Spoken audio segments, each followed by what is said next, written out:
Hello दोस्तों, कैसे हो। किसी ने बड़ी कमाल की बात कही है कि जीवन में देर से बनो पर कुछ न कुछ बनो, क्योंकि वक्त के साथ में लोग खैरियत नहीं हैसियत पूछते हैं। अगर आपकी समस्या जहाज जितनी है तो प्रभु की कृपा समुद्र जितनी है। आज अपन इस वीडियो लेक्चर में डिस्कस करने वाले हैं ऑल इंडिया काउंसलिंग का प्रोसीजर क्या रहने वाला है, किस तरीके से आपको काउंसलिंग करवानी है, क्योंकि आपने पूरी साल मेहनत करी, आपके नीट में अच्छे मार्क्स आए और आप काउंसलिंग तक पहुंच गए, लेकिन अभी पूरा काम हुआ नहीं है। आपको अपने नंबर के अकॉर्डिंग अच्छी मेडिकल कॉलेज मिलना बहुत जरूरी है। ये एक टेक्निकल प्रोसेस है, इसको समझना बहुत जरूरी है। अगर ये बातें आपको समझ में नहीं आएगी तो आपके अच्छे नंबर होते हुए भी आपको मेडिकल कॉलेज अच्छी नहीं मिलेगी। तो मेरी एक एक बात को आप ध्यान से सुनिएगा, अदरवाइज आपका थोड़ा सा कंसेप्ट गड़बड़ा जाएगा। तो ध्यान से देखिएगा। पहली बात तो इस बार जो काउंसलिंग कराने वाली बॉडी है, तो अभी तक जानकारी में है, वो है मेडिकल काउंसलिंग कमेटी, एमसीसी। तो कंडक्टिंग बॉडी एमसीसी है। अब जो एनटीए है वो एक दो रैंक बनाता है। कई बच्चे मेरे से पूछते हैं कि सर जो बॉडी एमबीबीएस का काउंसलिंग करती है क्या वही आयुष का काउंसलिंग करती है? नहीं, ये एनटीए दो रैंक बनाती है, एक एमसीसी और एक आयुष। आयुष का जो काउंसलिंग जो बेटा डिपार्टमेंट है वो बीएमएस, बीयूएमएस, बीएचएमएस, बीएसएमएस इनकी काउंसलिंग करता है। और जो एमसीसी है वो करेगा एमबीबीएस की, बीडीएस की डेंटल वाली, बीएससी नर्सिंग की और वेटनरी कॉलेजेस की काउंसलिंग कौन करता है? एमसीसी। ठीक है। इसके बाद में क्या है? इसके बाद में अपन बात करते हैं रजिस्ट्रेशन की जो साइट है। तो रजिस्ट्रेशन की साइट ये होने वाली है www.mcc.nic.in, ये होगी इसकी साइट।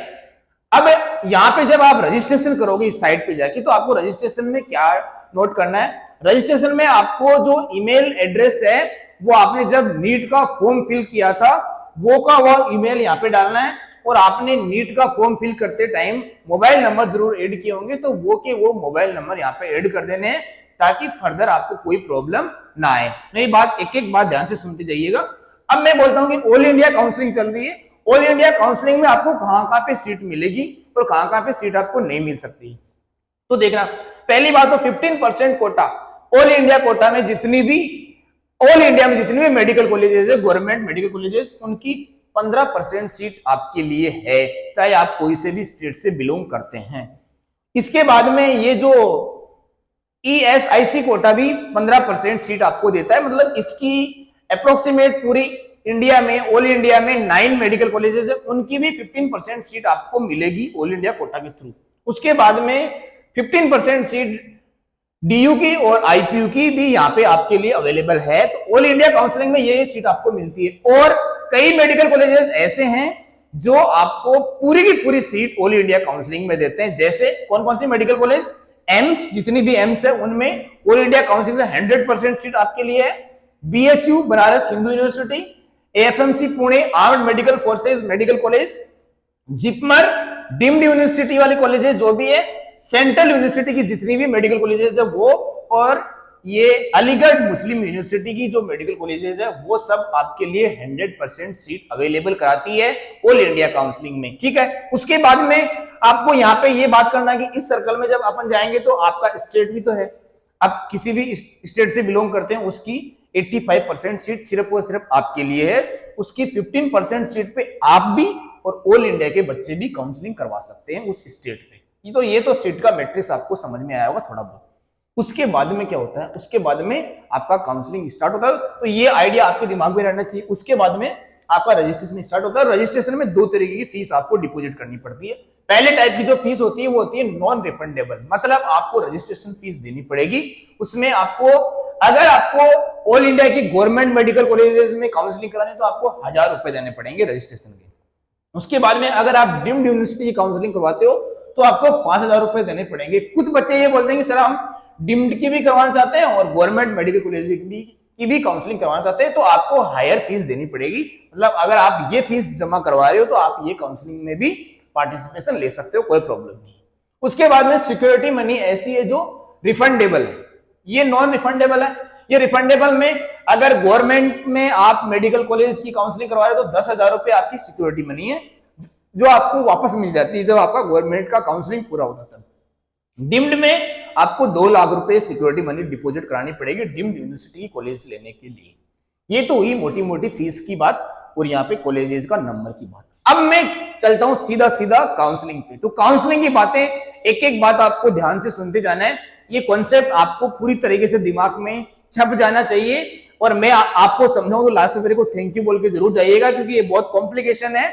इसको मैं आपको एकदम सिंप्लीफाई करके बता रहा हूं, तो आप ध्यान से सुनते जाइएगा।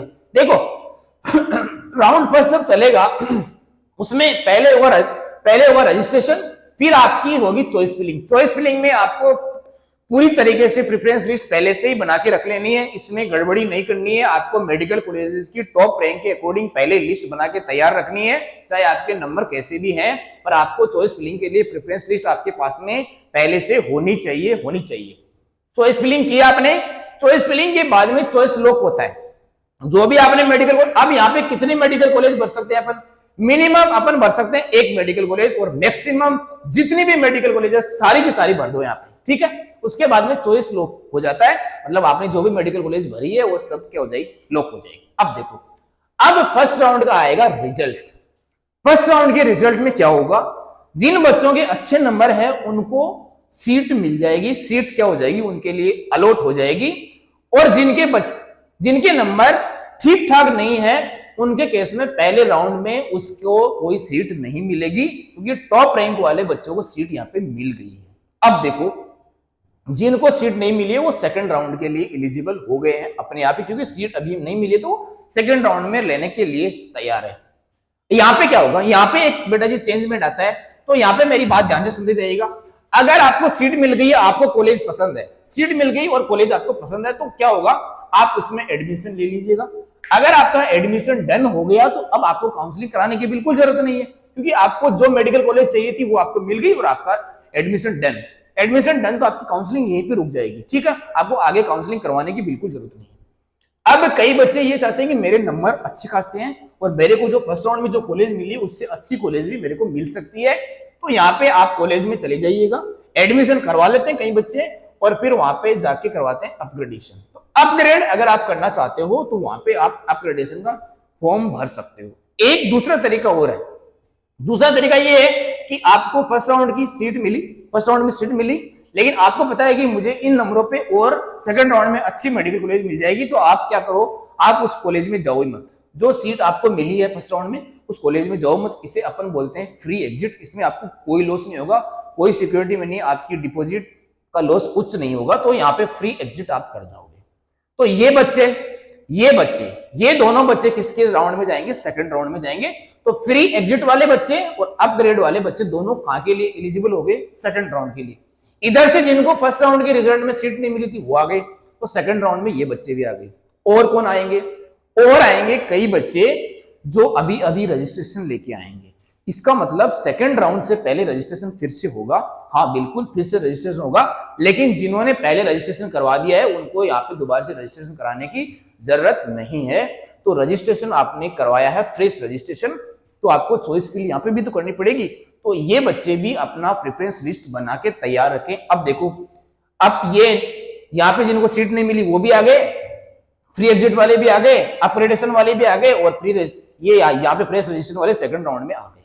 सेकंड राउंड में चॉइस फिलिंग हुई, चॉइस लॉक हुई, और सेकंड राउंड का क्या आया, रिजल्ट आया। अब ध्यान से सुनते जाइएगा, इससे रिजल्ट आया, रिजल्ट आने के बाद में क्या होगा, एक तो सिंपल सा केस बनेगा कि सीट नहीं मिली, सेकंड राउंड में भी बच्चे को सीट नहीं मिल रही, इसका मतलब नंबर ठीक ठाक है, अच्छे नंबर नहीं है, तो सीट यहाँ पे सेकंड राउंड के रिजल्ट में आपको नहीं मिल रही। चलो बहुत बढ़िया। इसके बाद में आपका रिजल्ट आएगा कि आपने अपग्रेडेशन का फिलअप किया था लेकिन आपका कॉलेज अपग्रेड नहीं हुआ। अगर आपका कॉलेज अपग्रेडेशन नहीं होता है तो आपको ओल्ड सीट पे वापस जाना पड़ेगा, आपके पास में कोई ऑप्शन नहीं है।